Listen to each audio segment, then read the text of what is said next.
واتبعت ملة آبائي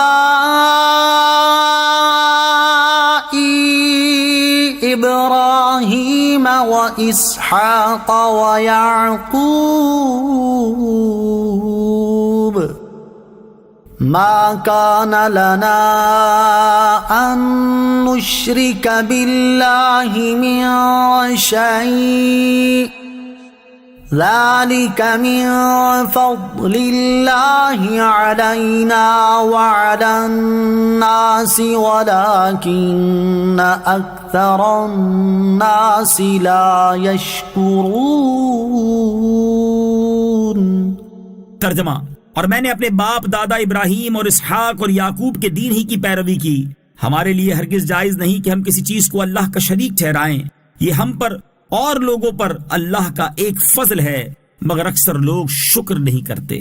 واتبعت ملة آبائي،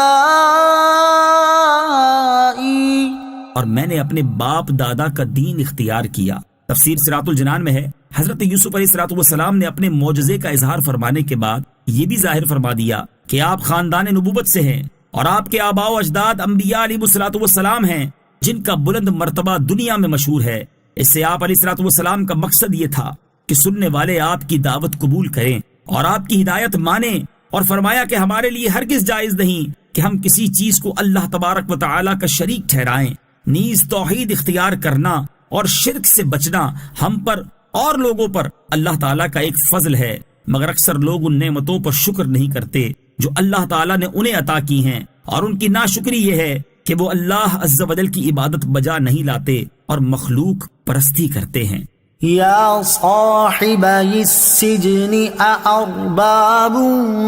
متفرقون خیر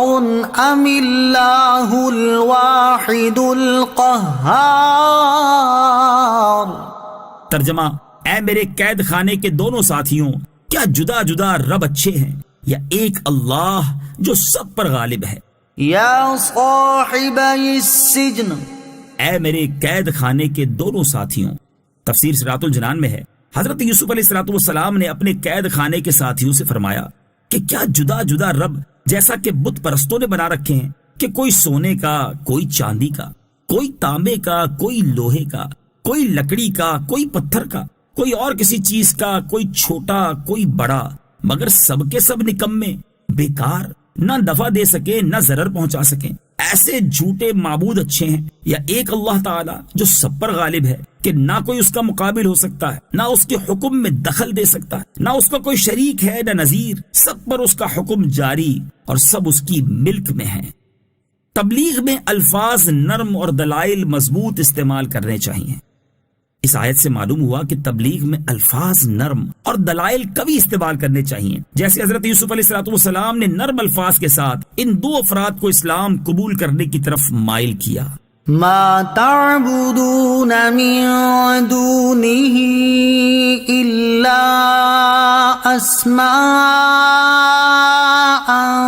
سميتموها انتم وآباؤكم ما انزل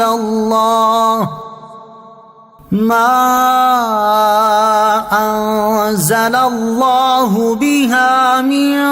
سلطان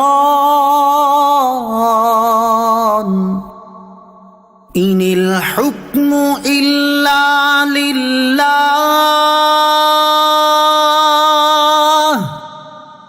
امر الا تعبدوا الا اياه ذلك الدين القيم ولكن أكثر الناس لا يعلمون۔ ترجمہ: تم اس کے سوا صرف ایسے ناموں کی عبادت کرتے ہو جو تم نے اور تمہارے باپ دادا نے تراش لیے ہیں، اللہ نے ان کی کوئی دلیل نہیں اتاری، حکم تو صرف اللہ کا ہے، اس نے حکم دیا ہے کہ اس کے سوا کسی کی عبادت نہ کرو، یہ سیدھا دین ہے، لیکن اکثر لوگ نہیں جانتے۔ ما تعبدون من دونه إلا أسماء، تم اس کے سوا صرف ایسے ناموں کی عبادت کرتے ہو۔ تفسیر صراط الجنان میں ہے